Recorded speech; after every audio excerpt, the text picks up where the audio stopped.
ask you this simple question. How can any legislative body legislate opinion? Make a law telling an individual what they must think? And if a people allow it, then what is next? Laws telling us what we should not say, or laws compelling us what we should say. I place this in your laps. Is that liberty? No. Is that freedom? No. I share with you my reply to my fellow committeeman who was concerned about the liberty, the inherent right of Baptists to proffer their opinions as they choose, or any other who would care to carry their opinion as they choose. I said, sir, whether an individual worships one God, 20 gods, or no God, neither breaks my leg nor picks my pocket. And I look forward to good common sense reigning in the future, that we might have a government representative of the diversity, of the inherent right of a people to carry their communion as they should choose. Indeed, a government that will promote freedom for religion, allowing therein a greater good to be done than has ever been achieved in human history throughout the brotherhood of mankind. A government founded on good common sense that will make no law respecting an establishment of religion or prohibiting the free exercise thereof. Hear, hear.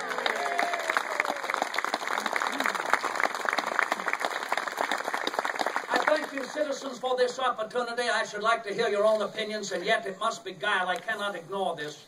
It must beguile many a gentleman here who have had the privilege of a formal education merely because their families have had the means to realize that everything I have said herein is nothing new or original. Now, is it? In fact, I should ask you all generally, have you not all heard this before? Yes. The gentlemen who have had the advantage of an education know well this is well founded in history, and the authors aforementioned and many others throughout man's eternal struggle for liberty. And therefore, gentlemen, recognizing that this has been our advantage simply because our families had the means, can you imagine the opportunity for the betterment of the condition of mankind now here in our new nation, if everyone could have the advantage of an education?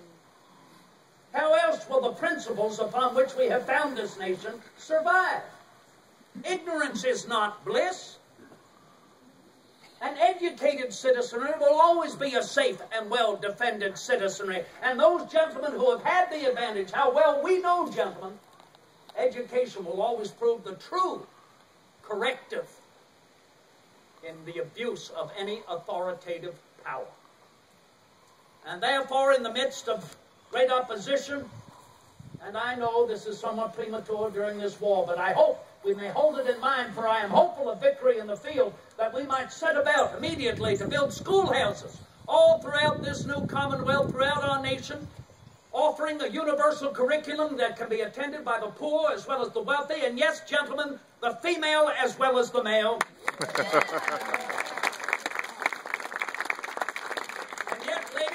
Ladies, how well we know the number of gentlemen who are opposed to this. In fact, the other day, I was enjoying a moment of solace in Mr. Weatherman's tavern when I was approached by Henry. Always appears to intrude in my moments of peace. He said, Jefferson, I've heard the most astounding rumor. It is said that you desire the education of our women folk. Well, I replied to him, Henry, it is not a rumor, it is indeed a fact. Well, he stood back and he said, why? Which I was pleased to reply the further, Henry, you're a man of good common sense. You should understand, as the people do, that nature has sown as much talent and genius in the female as she has in the male.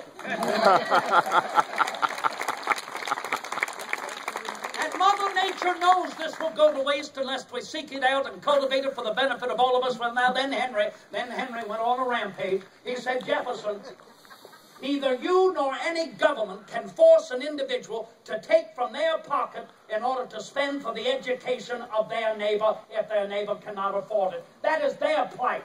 Let them worry about it. I am not responsible for them. He has a point in law, does he not? And yet, is that a point valid now in this new world order? Are we not all citizens devoted to the maintenance of the common good? And does not our future rest in an educated citizenry? The provocation of thought, the opportunity to discern fact from fiction, that opportunity to help make up our own minds for what is best for the maintenance of these principles, particularly for generations yet unborn. So it was that I answered, Henry, your neighbor is our fellow citizen. And the money that you will spend for education, rest assured, will never be more than the 1,000th part of what we will spend unto future monarchs, princes, priests, and noblemen who will rise up amongst us if we leave ourselves in ignorance. I'm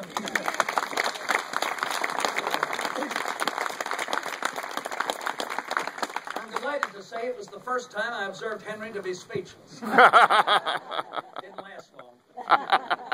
Citizens, I thank you for these moments that we have spent together. Our time is limited, for I know indeed that the Shawnee hostages will be here shortly, so if you will allow a few questions, I'm more than happy to attend to. Yes, ma'am.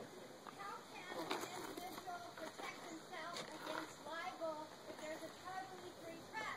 You yourself, sir, are a victim of the most scandalous things said in the newspaper. Madam, I am indeed the victim of most scandalous things said about me in the paper. But I tell you, in regard to my protests and in regard to what I have been able to proffer and will be free to continue to proffer, I would rather have terrible things said about what I pronounce than nothing at all upon the matter. It's not the element of it. That is something we have to understand, and understand that libel must be based upon fact. It cannot be based upon opinion merely.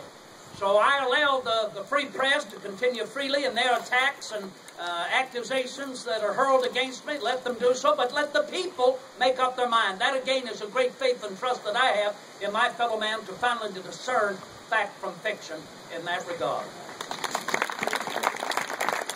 Yes, sir. Explain how you want to educate our women folk. You also advocate that they will be able to vote.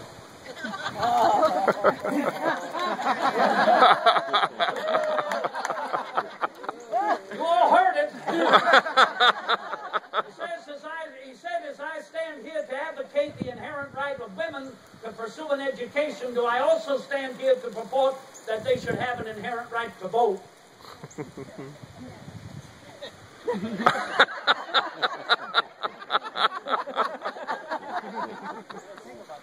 Why?